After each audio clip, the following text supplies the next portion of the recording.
Hello everyone, and welcome back to my channel, Reading and Running. My name is Jake, and today I'm going to be doing a wrap-up of everything I finished reading in the month of July, so last month, but getting around to it. So I've got a few things here in physical copy, quite a few things I checked out from the library that I no longer have, so I'll show the book titles here on the screen. A few things I listened on audio, which I'll let you know how the narrators were, if they were good or not, and yeah, so let's jump right into it. So one of the first things that I finished in July was Between the World and Me by Ta-Nehisi Coates. This was brutal, and I really enjoyed it. I think that this, honestly, just as Toni Morrison says on the front here, I think this should be required reading. I wished I had read this, and I wished this and a few books that have come out more recently were out. I mean, had been published back when I was in high school, and that we were required to read them. I think that really would have changed my outlook on life, the way that I looked at life, the way that I looked at others. This book is about, basically it's a long form letter, I guess you would say, that the author is writing to his son, letting him know what it's like to be a Black person in America right now. Basically,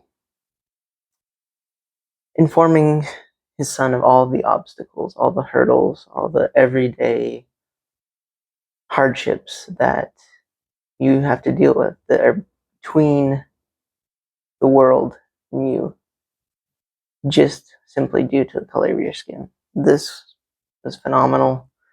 Short read. Have the physical copy, but I listened to this one actually on audio. The author narrates it, and it's just tremendous. Would highly, highly recommend for any reader of any age. Yeah, really powerful. Really. Ursula K. Le Guin, one of my favorite authors, as I mentioned in my introduction to this channel. She really was the author that opened my eyes to where fiction could take you. I mean, I had read science fiction and fantasy before reading Le Guin, but I read The Left Hand of Darkness in college, I think in my junior year probably, and that book just totally flipped a switch in my brain. I mean, I loved it. I loved that book. Took me quite a while, probably 3-4 years to get around to actually reading The Dispossessed, which is another really famous novel of hers. This was absolutely fantastic. Le Guin, I could sing her praises all day long. Her novels are amazing. Her short fiction is amazing. Her novellas, amazing. This book has to do with a man named Shevik. He lives on a moon called Anaris, which is the moon of a planet called Urus. And 7 or 8 generations before the events of this book, people from the main planet leave and flee to the moon and begin living in this kind of anarchistic society. There's no political system, no one has a real job. It's kind of this collective, autonomous, communal living, or solitary. You can do whatever you want. It plays with a lot of the ideas of what does it mean to own things, have property, what does it mean to have an ego, what does it mean to gain knowledge, what does it mean for there to be a collective in different senses of the term. The main character, Shevik, is a physicist, education and study are still, promoted on Anaris, on the moon, but he finds that he's running into roadblocks with his learning, so he decides he wants to travel to the main planet, Earth, to facilitate research with other physicists that are pushing the field. And when he gets there, he's confronted with this beautiful, beautiful planet with, beautiful people, opulence. Everyone has possessions, money flows freely. It's this capitalistic type society, but there's kind of these evil machinations underpinning everything, and he soon realizes a lot of these differences between his home planet and this planet. And I won't say much further. I don't want to spoil anything. Fantastic read. Okay, so this book, it's called Cry of the Kalahari by Mark and Delia Owens. You might recognize Delia Owens. She wrote Where the Crawdads Sing. This is her first work, I want to say. She wrote it with her husband at the time, her husband. This is a work of nonfiction which recounts their exploits in Africa. They went there in the 80s and were doing conservation work, and this is tremendous. I mean, if you like adventure stories, if you like biology, zoology, this hit everything for me. I loved this. I started reading this a long time ago, probably, I don't know, maybe even up to a year ago. My wife and I were kind of reading this on road trips and on various outings, and so it took us a long time to get through it, but I did finish it last month. Would highly recommend to anyone interested in the history of animal migration in Africa, just the science surrounding hyenas, lions, jackals. They did a lot of pioneering research on a lot of these species of animals, and were funded by, I believe, the Frankfurt Zoological Society in Germany and also the National Geographic Society. But just some of the things that happen to these two while they're out there, I mean, it's a miracle that they survived. It's just tremendous. There is a sequel to this, a loose sequel, I should say, called The Eye of the Elephant, which I've also read, which is every bit as good. Would recommend both of them. And I want to say there's even a third book called The Song of the Savannah, maybe. And I want to get around to that as well one of these days. Okay, the next book that I finished in July was called Pronto by Elmore Leonard. As I mentioned, I was on a bit of a reading spree of Elmore Leonard. I think I read 4 of his novels in the past 4 weeks. I only read one of them in physical form, but I listened to 3 others. So I read Pronto, Writing the Rap, Fire in the Hole, and also Raylan. So all of these stories have to do with Raylan Givens, who is a character. They made a TV show called Justified surrounding this character. He's a U.S. Marshal who kind of plays a little bit fast and loose with the rules. Elmore Leonard is just phenomenal at writing crime fiction. His mobsters and the bad guys and the interactions between the marshals and these stereotypical bad guys. It's just perfectly written. The dialogue is so just succinct and just makes it perfect. Would really recommend at least trying one of his novels. I've read one other Elmore Leonard, and I actually got a few more of his books at the used bookstore last time I was there. A couple of his Western novels, because he started out writing Westerns and then he kind of transitioned to keep up with the market, he transitioned to crime fiction more so. I have a few of his later novels on hold at the library, and like I said, I've got a couple of his Western novels that I purchased. So more Elmore Leonard in the future for me, but he's just fantastic. A little bit, on the pulpier side, just kind of quick reads, but utterly enjoyable. Totally a masterful writer of that craft. I think there's a lot to be learned from Elmore Leonard. Another book that I finished in July was called Tribe on Homecoming and Becoming by Sebastian Junger, I think is how you say it. So this author is was a war correspondent, war journalist. This book is all about why people that return from really harrowing situations, war, or maybe it might be a natural disaster or something that really unites people. Why after these people end up with PTSD and depression and anxiety and a sense of loneliness, and where is that gap in regular society? Why are we not tribal? Why are we not connected on that level in our day-to-day lives? So this author kind of examines this through a few different things. A lot of it surrounds returning veterans from some wars in Eastern Europe, but also like the Iraq War, for example, and kind of I mean the data is there. It was a good read.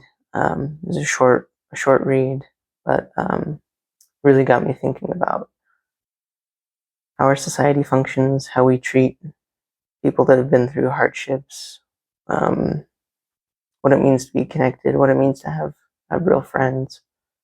Sunset Limited by Cormac McCarthy. I don't think I mentioned him in my introductory video, but he's another one of my favorite authors. I've read quite a few of his books. Possibly my favorite book of all time is All the Pretty Horses by Cormac McCarthy. I love that book. I've read it so many times. I read that for the first time in high school for a summer reading assignment, and was blown away by the style mostly. I couldn't believe when I started reading it. I thought there was a problem with my book, that there was no quotation marks. But that's just Cormac McCarthy for you. He writes so. His imagery is so poetic. I mean, you can just see what he's describing to you so clearly, and it's tremendous. The Sunset Limited was a bit of a different experience. It's written in a kind of a dialogue, conversational format, just between two characters. I think it was either originally written to be performed, as a theater performance, I believe. And I know there's been a movie made out of it, but the two characters, one of them is a white guy, one is a black guy, and you learn early in the conversation that the black man has just saved the white man's life from. He was attempting to step in front of a passenger train called the Sunset Limited, and it's this back and forth about, how can I convince you that life is worth living? How can I tell you that, how can I let you know what my life is, and why I love life, and why I think this or that. It gets into religion, it gets into the meaning of life. I mean, this is Cormac McCarthy for you. He goes after the big stuff, the big questions. This was phenomenal. It was a tough one to read, but I really enjoyed it. It's short, but I wouldn't want to rush through it. I would need to reread it probably pretty soon to get to get everything that's in there. It's just each back and forth is something that you could sit and just mull over. It's just the way that he writes, and the subject matter is so dense and thought-provoking. So I really recommend this. If you're a Cormac McCarthy fan and you haven't read this one yet, go ahead and pick it up. Let me know your thoughts. But I really enjoyed it. Okay, so for my, I'm in 2 book clubs, and last month we read Fourth Wing by Rebecca Yarros for one of the book clubs. I don't want to talk much about this book. I did not like it. I thought it was really, really poor in just almost every aspect. I couldn't really decide. I don't read young adult. I mean, this is marketed as an adult fantasy, but I've never read anything quite like this in terms of plot structure.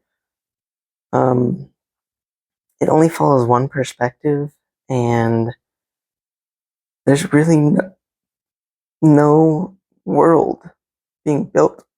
It's just character and plot, and it's so cringy. I mean, it's just so bad. I don't know if most YA is written like that, if it's just more of this character arc, and you don't really know much about the world or the setting or the society that all takes place in. Anyway, for me, it was a very uncomfortable kind of just reading experience in general, because I love reading fantasy, especially for the worlds. I love these 900-page books that give you everything, everybody's backstory. You learn about the world, you learn about the mythology. This had nothing. This just was so bad, so bad, and people are raving about it, and I did not enjoy it. I would not recommend it. Another one of our book club reads was called The 7.5 Deaths of Evelyn Hardcastle by Stuart Turton, I believe is how you say that. This was a fun one. This story is kind of reminded me, if anyone's read the first 15 Lives of Harry August, kind of reminded me of that kind of premise where you've got like knowledge retention throughout like the multiple lives. In this book, the main character is trying to solve a mystery, trying to solve a murder, and has 7 host bodies that they jump through, and get to live out 24 hours in each host's body, in order to try and solve this mystery. And it takes place in this really gothic feeling kind of old mansion that's kind of dilapidated, falling apart. It's always rainy and dark. The setting was really perfect. Yeah, this was a great kind of thriller mystery. Would recommend to anybody that likes mysteries with a little bit of the supernatural thrown in. I will say that the ending I was slightly disappointed by. I felt like the tone of the novel shifted a bit that didn't make sense to me. But it was a debut novel, and it was an audacious debut novel, and so I commend the author for that, but I do think maybe they bit off a little bit more than they could chew. I still would recommend this, though, like I said, to anyone that likes mystery novels. It was a lot of fun. Definitely a page turner. Definitely fun trying to keep track of all the characters and their whereabouts. Okay, I also listened. So this one I listened to. This is called White Cat, Black Dog Stories by Kelly Link. I saw her mentioned, I think on a book list or maybe a book review or something. One of her new novels is coming out or has come out recently. So I went back and picked this one up. I think this was nominated for the Pulitzer, maybe? I forget which award. Anyway, this is a collection of like, I think 6 kind of longer stories. And I think roughly they're based on like folk stories. But I gotta say, these were weird. I don't really know if I understood a single one of these. They were odd. They were well written. But they were odd, and maybe I needed more context on the folk story that it was based on, because a lot of them were kind of obscure European folk stories, or like Norse, perhaps, kind of these Scandinavian folk stories, I think. I'm not really sure, but I didn't have any context on the original stories, and that certainly didn't help me understand these kind of rewritings. I'm not sure if I would read it again. I did enjoy it. It just was kind of oddball. It reminded me of like Neil Gaiman, his kind of really obscure stuff. Yeah, hard to really review this one. I did enjoy it, but like I said, just didn't really. I don't think I really grasped what the stories were about. But I'm certainly curious to read more of Kelly Link.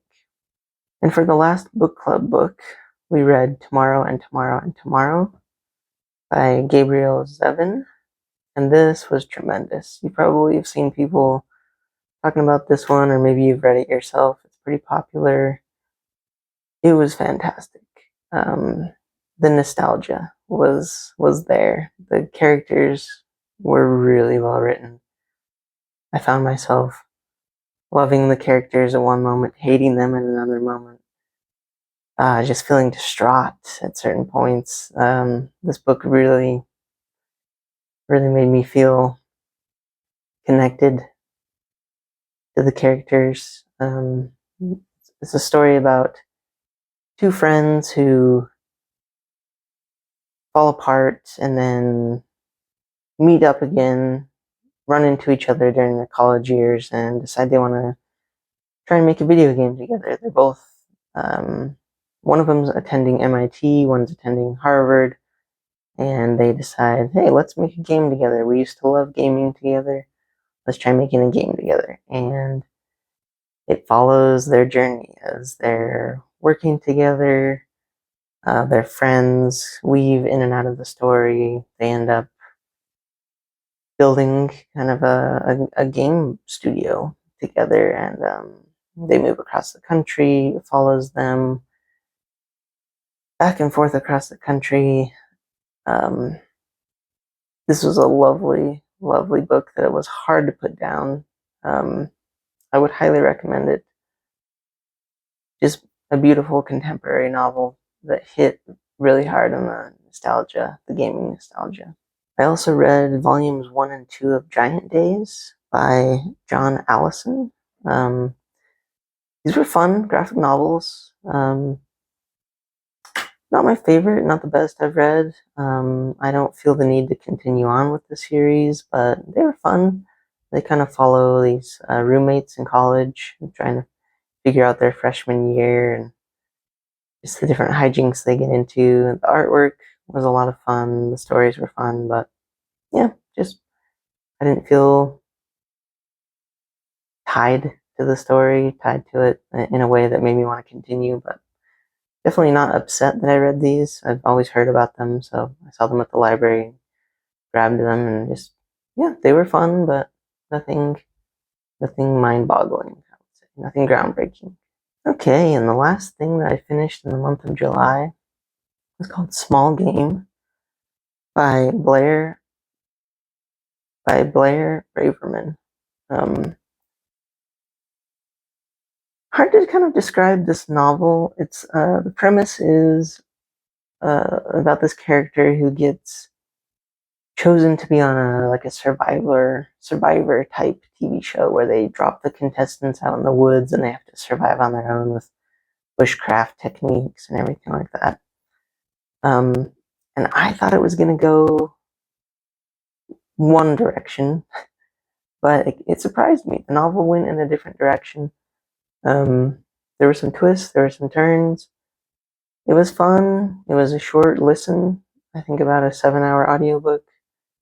I gave it 3 stars. It was fine. It wasn't anything groundbreaking either, but it was decent. Definitely held my attention while I was listening to it.